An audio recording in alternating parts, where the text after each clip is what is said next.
भैया माइक दो।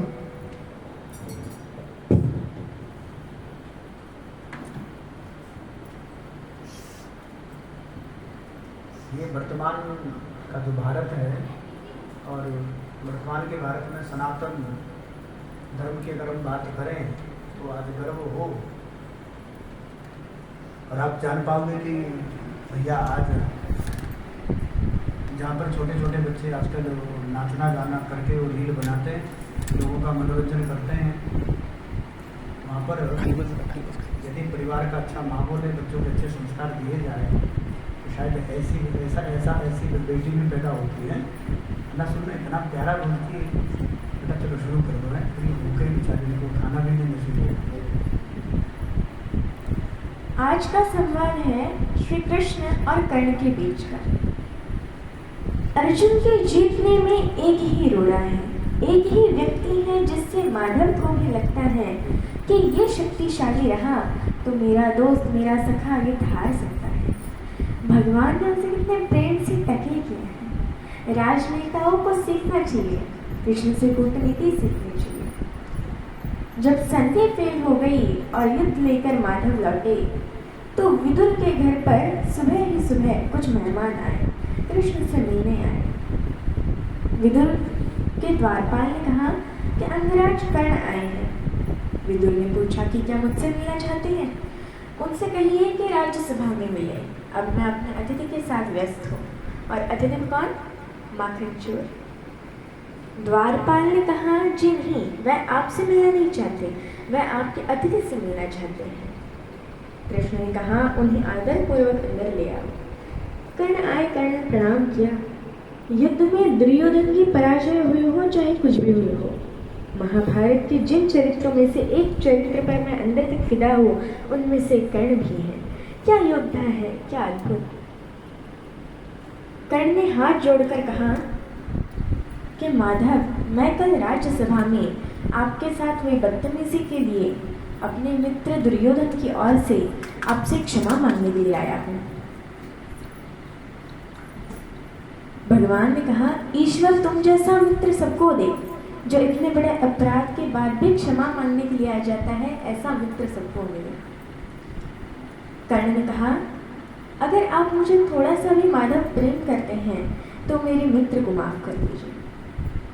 उसने गलती की, उसे दूध के साथ ऐसा व्यवहार नहीं करना चाहिए था और आप जैसे दूध के साथ तो सोचना भी नहीं चाहिए था।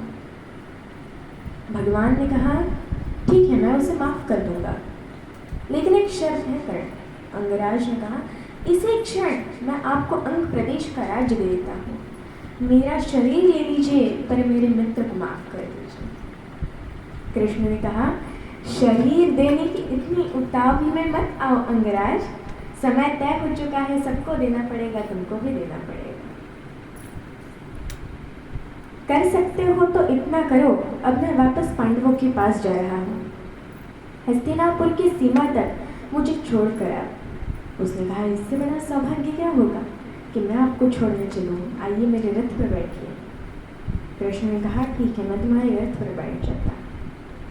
आपकी कार में कोई बहुत बड़ा आदमी बैठने लगे तो कभी भी ड्राइवर से गाड़ी मत चलवाना।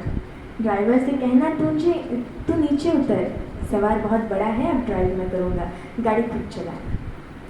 कर्ण ने अपने चालक से कहा कि नीचे उतर, इस रथ पर त्रैलोक्य का स्वामी बैठने वाला है, ड्राइव मैं करूँगा। और कर्ण तो ड्राइवर का ही लड़का है, सुपुत्र है, उसको तो आता ही है रथ चलाना, वो रथ चालक का बेटा है। कर्ण रथ चलाने लगा। भगवान पीछे से उतरकर कर्ण के पास आकर बैठ गए और थोड़ी देर बाद उसका रथ छोड़ करके उसे अपने रथ पर बिठा दिया। वह भी वही रथ चलाने लगा। अब भगवान ने उससे बातचीत शुरू की।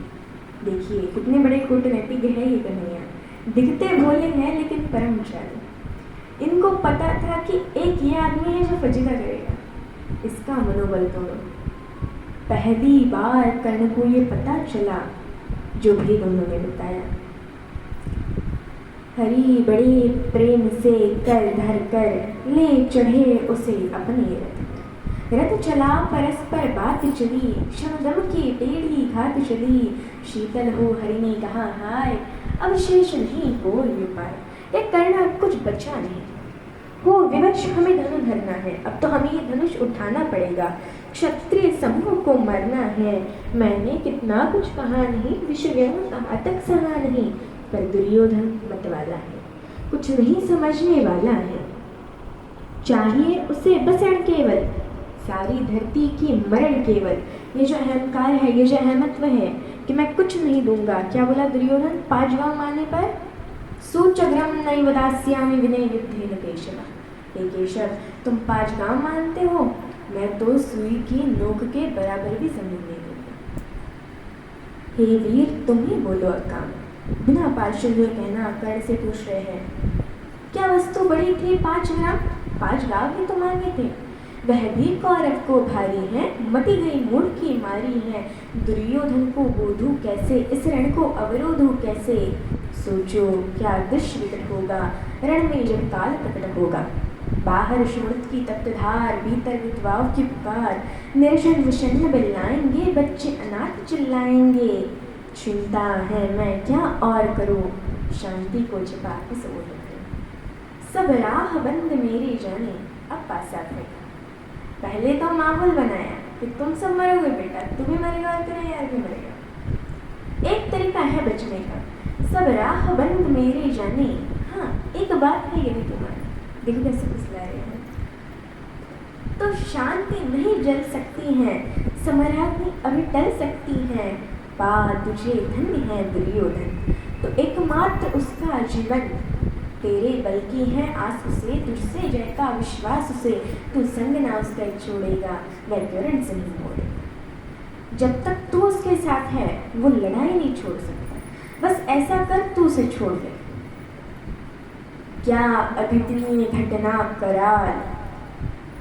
एक बात बताओ, तुझे कर्ण बड़ी कराल घटना इस खानदान में हो गई है, तुझे पता नहीं है।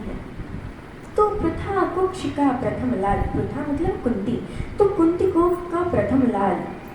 बनसूत अनादर सहता है, कौरव के लद में रहता है।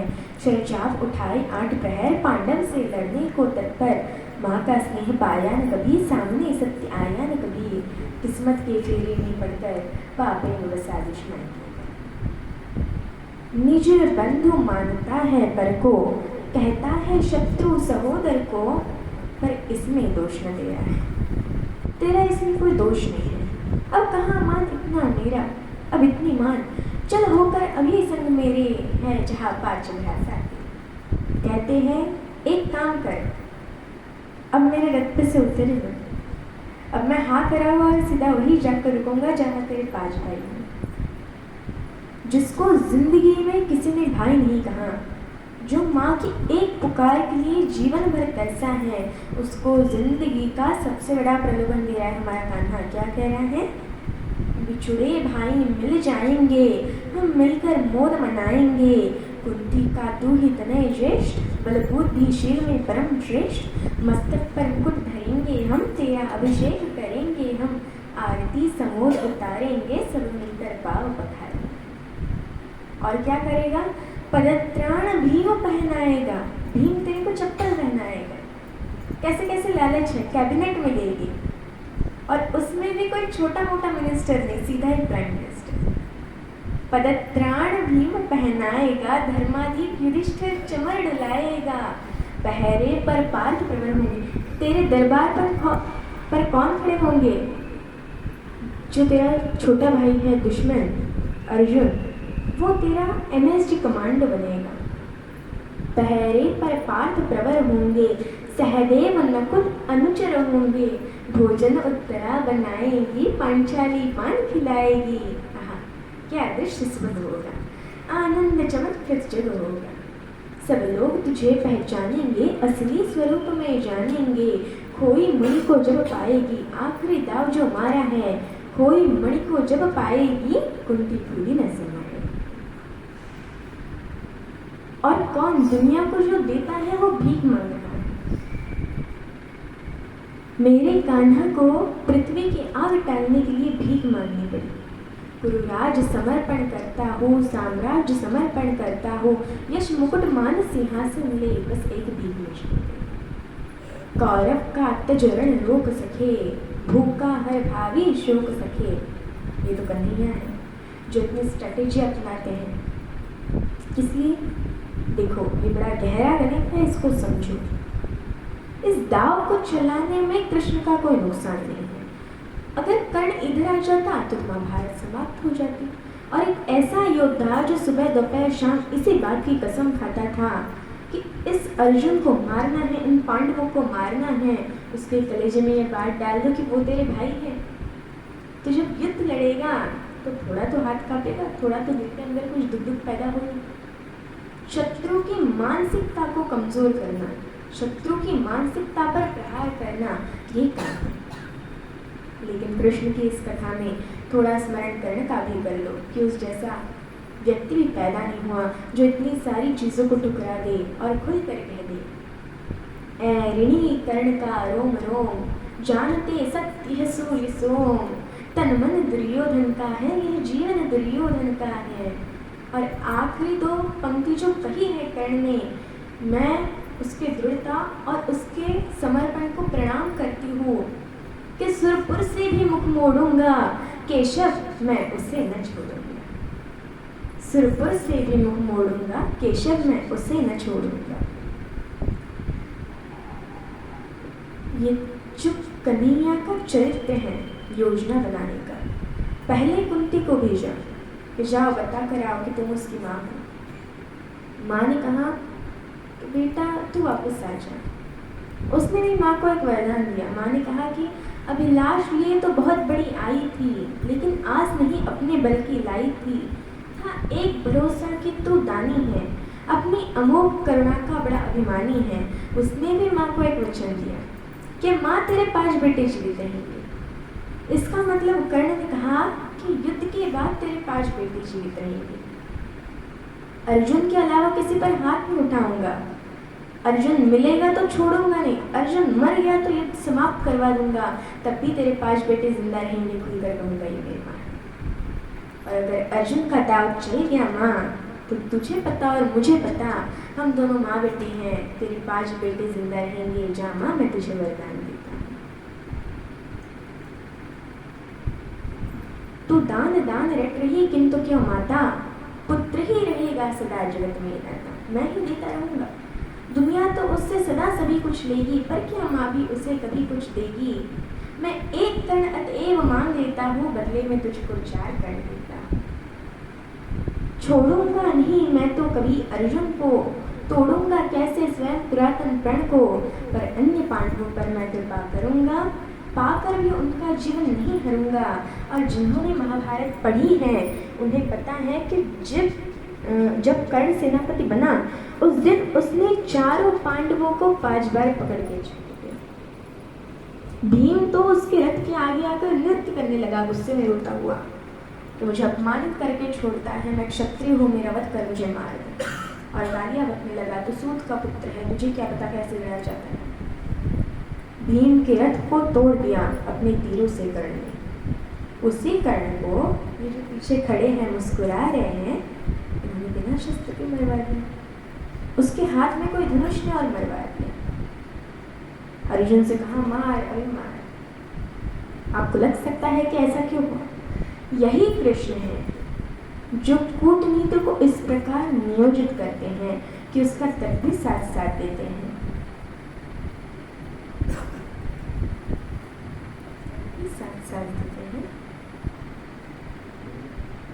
अब कर्ण को बता रहे हैं कि तू कुंती का लड़का है। विपद में कर्ण को योगग्रस्त पाकर, शराशनहीन अस्त व्यस्त पाकर, जगाकर पार्थ को भगवान बोले, खड़ा क्या देखता है मौन बोले। शराशन तान, बस यही अवसर यही है, तान मार इसको, घड़ी फिर और मिलने की नहीं है। विषम कोई बाण कोई गले के पार कर दे, अभी ही तो शत्रु का संहार कर दे। क्या कह रहे हैं कृष्ण? सोचो क्या कह रहे हैं। धर्म की धुरी लाने वाले जिन्होंने पैदा होने से पहले ये कहा था कि भाई जब जब धर्म की हानि होगी तब तब मैं आऊँगा। यदा यदा ही धर्मस्य ग्लानिर्भवति भारत, अभ्युत्थान धर्मस्य तदात्मानं सृजामि। परित्राणाय साधूनां विनाशाय च दुष्कृतां धर्म संस्थापनार्थाय संभवामि युगे युगे, संभवामि युगे युगे। धर्म की स्थापना के लिए आए हैं और निहत्ते को कह रहे हैं मार मार मार। ये क्या है? यह धर्म है कि धर्म है? अब मैं आपको तर्क दे रही हूँ जो कृष्ण ने उस समय तर्क दिए होंगे। कहते हैं श्रवण कर विश्व गुरु की देशनाएं हैं, विजय के हेतु आतुर ऐशनाएं हैं। कहूँ जो पाल इसको धर्म है ये, मैं जो कह रहा हूँ वो कर। हनन कर शत्रु का सत्कर्म है ये, क्रिया को छोड़ चिंतन में फंसेगा, उलट कर काल तुझको ही ग्रसेगा। ये जो हमको सिखाते हैं कि हम दूसरे की सीमाओं का अतिक्रमण करके घर के अंदर पार घुसकर मार के आए। इनको पूछो कि जिस समय हिंदुस्तान के चौराहों पर बम फटते थे, इनको पूछो कि जम्मू कश्मीर में जाते हुए हमारे सीआरपीएफ के जवानों के मुंह के ऊपर ये लफंगे चाटे मारते थे। इनको पूछो कि पड़ोसी के भीख मिली हथियारों से हिंदुस्तान की माँ बेटियों को आतंकित करने वाले और केसर की क्यारी में बारूद भरने वालों को सीमा के अंदर पार घुसकर मारा जाए कि ना मारा जाए, देश का एक एक बच्चा फेल करके मारा जाए। नहीं जब पार्थ को देखा सुधरते, हृदय में धर्म का टुक ध्यान धरते, समय के युग धीरज को संजोकर कहा राधे ने गंभीर होकर। अब कर्ण बोला, हर अनाचारी, हर पापी, हर दुष्ट जिसने दुष्टता में साथ दी है वो ज्ञान देने लगता है। भूल गया अर्जुन की कौन ज्ञान दे रहा है। अर्जुन के अंदर भक्ति, मनुष्यता, भावना सब पैदा हो गई। नरोचित धर्म का कुछ काम तो लो, बहुत खेले जरा विश्राम तो लो। फंसे रथ चक्र को जब तक निकालो, धनुष धारण करो, प्रेरण संभालो। रुको तब तक चलाना बाण फिर तुम, हनन करना कर सको यदि प्राण तुम। नहीं अर्जुन शरण मैं मांगता हूँ, समर्थ धर्म से रण मांगता हूँ। कर्ण कहता है कि धर्म से युद्ध करो। कृष्ण मुस्कुराए कि बेटा आप फंसाया, अब मैं तुझको धर्म समझाता हूँ, है ना। उपस्थित देख यो न्यायार्थ हरि को, निहारा पार्थ में हो खिन्न हरि को। अर्जुन का तो सॉफ्टवेयर हैंग हो गया कि इसे मारो, कि ये जो कह रहा है धर्म वो पालो। और जब सॉफ्टवेयर हैंग हो जाए तो क्या करना चाहिए? क्या करना चाहिए? जब तुझसे ना सुलझे तेरे उलझे हुए धंधे, भगवान के इंसाफ पर सब छोड़ दे। खुद ही वो तेरी मुश्किल को आसान करेगा, जो तू नहीं कर पाया वो भगवान करेगा। उपस्थित देख यो न्यायार्थ हरि को, निहारा पार्थ में हो खिन्न हरि को। मगर भगवान किंचित भी न डोले। अब तक तो हंस रहे थे, मुस्कुरा रहे थे, कह रहे थे मार। जैसे ही कर्ण ने धर्म बोला, भगवान के अंदर से आग निकली। कुपित हो वज्रसी यह पार्थ बोले, प्रलापी हो जागर धर्म वाले, बड़ी निष्ठा बड़े सत्कर्म वाले। मरा अन्याय से अभिमन्यु जिस दिन, कहाँ पर सो रहा था धर्म उस दिन। मरा अन्याय से अभिमन्यु जिस दिन, कहाँ पर सो रहा था धर्म उस दिन। हलाहल भीम को जिस दिन पड़ा था, कहाँ पर धर्म है उस दिन धरा था। लगी थी आग जब लाक्षा भवन में, हंसा था धर्म ही क्या तब भुवन में। और एक पंक्ति माँ पे आ जाए, बेटे पे आ जाए और पत्नी पे आ जाए तो खून खौल जाता है। अर्जुन का खून खौलाए है भगवान मेरे। सभा में द्रौपदी की खींच लाके, सुयोधन की उसे दासी बताकर। सुदामा जाति को आदर दिया जो, बहुत सत्कार तुम सबने किया जो। नहीं वह और कुछ सत्कर्म ही था, उजागर शील भूषित धर्म ही था। जिस दिन एक तेजस्वला बेबस महिला को बाल से खींचकर तेरे दोस्त का नीच छोटा भाई लाया था, और तेरे उस तथाकथित मित्र ने अपनी जंघा पर हाथ मारा था कि यहाँ बैठेगी, उसी दिन तय हो चुका था कि इस जंघा पर धर्म युद्ध के खिलाफ चोट पड़ेगी। जो युद्ध जानते हैं वो सब जानते हैं। जुए में हार कर धनधाम जिस दिन, हुए पांडव यति नष्काम जिस दिन। चले वनवास को धर्म था वह, शकुनियों का नहीं अपकर्म था वह, और कोई अपकर्म नहीं होता। कटी से नीचे प्रहार करना अधर्म है, लेकिन दुर्योधन की जंघा तोड़ेगी कोई नहीं। ये जो रणनीति का कृष्ण है, पांडव दहन हुआ, आप सबको पता है कि आग लग गई, आग बुझी नहीं, इंद्र से भी नहीं बुझी। तो इंद्र ने अपने बेटे से कहा, अर्जुन से कहा कि बुझा। सर्पों ने कहा कि बुझा। अर्जुन ने तीर मारा बादलों में और बादल बरसे। जब पुरुषार्थ आ जाता है तो तीर आदमी ऐसे ही मारता है, कभी बादल में मारता है, कभी जमीन में मारता है। पितामह भीष्म जब पड़े हुए थे शरशैया पर, उनके मुंह से निकला पानी, कोई चांदी के मटके लाए, कोई सोने के मटके लाए। उन्होंने अर्जुन की तरफ देखा कि परपोते पानी। अर्जुन ने तीर मारा पृथ्वी पे, कुरुक्षेत्र चले जाइए, आज भी आपको मिल जाएगी वो नदी। जहाँ जमीन का स्तर था वहां तक तीर गया। और साइंस देखिए, तीर की ड्रिलिंग देखिए, उतनी ही तेजी से तीर गया और धार उतनी ही आई जो पितामह भीष्म के होठों तक आई। आज भी अर्जुन के तीर से निकली हुई उस नदी को हमारे उत्तर भारत में बाण गंगा कहा जाता है। कभी दर्शन करके आइए उसके। आप महाराज जी ने मुझे यहाँ तक आने का अवसर दिया है। मैं ज़्यादा नहीं कहना चाहूँगी, लेकिन मुझे ये अवसर प्राप्त हुआ है, इसलिए मेरा बहुत बहुत धन्यवाद।